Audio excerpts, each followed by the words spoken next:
नमस्कार स्टूडेंट, स्वागत है आपका मेरे यूट्यूब चैनल आर्ट ज्ञान कला में। मैं हूं ज्योति चौहान आप लोगों के सामने। और देखिएगा आज क्योंकि मैं बहुत दिन बाद आप लोगों को दिख रही हूँ, थोड़ी सी आवाज में प्रॉब्लम हो सकती है। एक्चुअली थ्रोट में थोड़ा सा इन्फेक्शन है, तो कोई बात नहीं। आपको मेरी आवाज तो क्लियर आ रही है ना, बस उस पर आप ध्यान दीजिएगा। अभी जो मैं बताने जा रही हूँ, देखिए एक तो डेट को लेकर बड़ा इशू है। तो डेट के लिए सबसे मेन चीज है कि बहुत जल्दी ही डेट आपकी आने वाली है। जो लोग बहुत लंबे टाइम से डेट का इंतजार कर रहे हैं, तो मेरे पास जो खबर है अभी वो यही है कि डेट आपकी जल्दी अब अनाउंस होने वाली है। पहले मैं बोल रही थी अभी नहीं आने वाली है, तो खुश हो जाइएगा, जल्दी ही डेट आ जाएगी। उसके लिए लेकिन आपको प्रिपरेशन अपनी थोड़ी सी स्पीड आपको बढ़ानी पड़ेगी। तो थोड़ी सी स्पीड बढ़ा लीजिएगा अपनी प्रिपरेशन की और तैयारी अच्छे से करिएगा।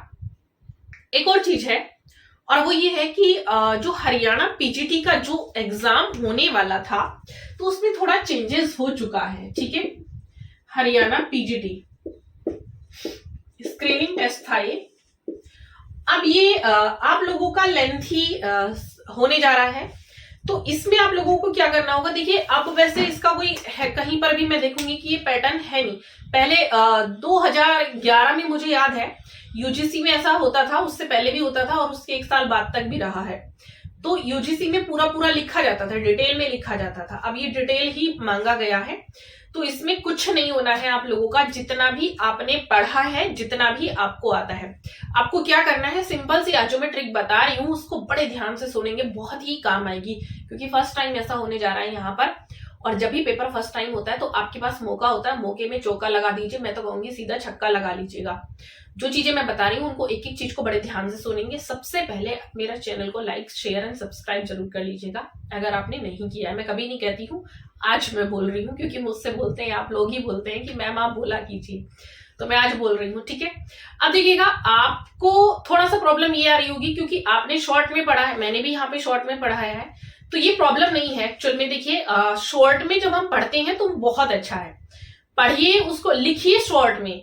उसके पीछे की जो हिस्ट्री होती है, उसके पीछे का जो पार्ट होता है, उसको पूरा समझा हुआ है, आपको पता है, आपको चीजें समझ में आई हुई है कि इसकी डेफिनेशन क्या है।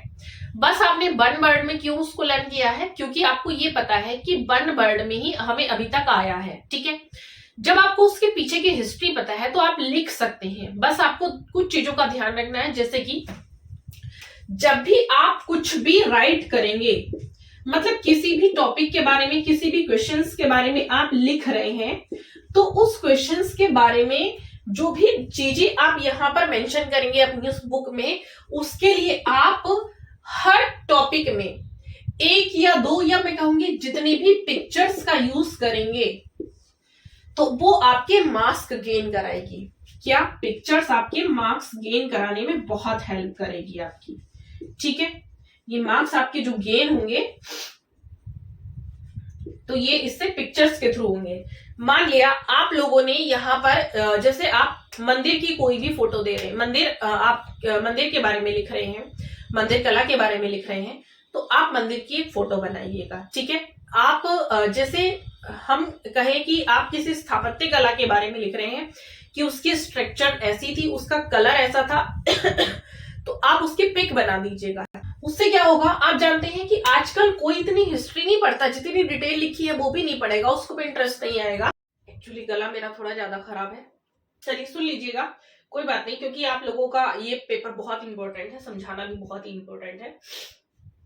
इसमें देखिएगा पिक्चर्स जैसे आपने यहाँ पर बनाई है, मैंने यहाँ पर डिटेल लिखी है मैंने पिक्चर को अच्छे से बना दिया है, एक आपको आइडिया दे दिया। मान लिया प्रागैतिहासिक काल के बारे में आप बता रहे हैं, मैंने कहा पंचमढ़ी में आपको बताना है, तो जो आकृति बनी है वो 3 प्रकार से उसमें देखिएगा इस तरह से बनी गई है। तो डमरू नुमा आकृति बनाई गई है, तो आपने डमरू नुमा के सामने ये बना दिया है कि डमरू बना के ये आकृतियां बनाई गई हैं। ठीक है, जो कॉपी आपकी चेक करेगा उसका ध्यान आपकी इस रामायण पे बिल्कुल नहीं जाएगा, उसका ध्यान कहाँ जाएगा कि अच्छा ये बड़ा इंटेलिजेंट है, इसने बहुत अच्छा काम किया है, इसने साथ में पिक्चर के थ्रू समझा दिया है, तो मैं क्या करूंगा, अब मुझे इनको चेक करने की जरूरत नहीं है। इसका मतलब इसको इन चीजों का ज्ञान है कि वहां पर जो आकृति बनी थी वो किस प्रकार की बनी थी, किस प्रकार के रंग किए गए थे। तो इसका मतलब उसने जो याद किया है वो बड़े ही सीक्वेंस से, बड़े एक पैटर्न से, टेक्निकल आर्ट की तरह ही उसने लर्न किया है। तो वो आपको समझ जाएगा कि ये बच्चा बड़ा इंटेलिजेंट है जिसने इसको लिखा है, तो मुझे पढ़ने की कोई जरूरत नहीं है, सिर्फ वो आपकी पिक्चर्स को देखकर ही इसके वो मार्क्स देगा, क्योंकि हम आर्ट पढ़ रहे हैं। अब अगर हम आर्ट पढ़ रहे हैं तो आर्ट का तो मतलब ही पिक्चर से बनता है, विदाउट पिक्चर तो कुछ नहीं बनता।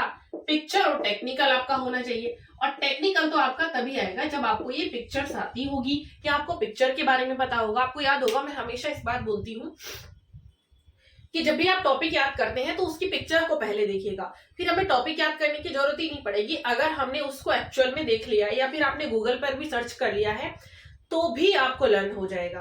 तो सबसे सिंपल तरीका होता है, स्पेशली हरियाणा वालों को मैं बता रही हूँ, क्योंकि वहां टीजीटी का भी एग्जाम है 23 अप्रैल को, और पीजीटी का भी एग्जाम है। तो पीजीटी का भी जल्दी है, पीजीटी में देखिएगा आपको पूरे डिटेल लिखनी है, तो डिटेल तो लिखिए साथ में, बट पिक्चर मस्ट है। पिक्चर को आप जरूर करिएगा, बहुत ही जरूरी है।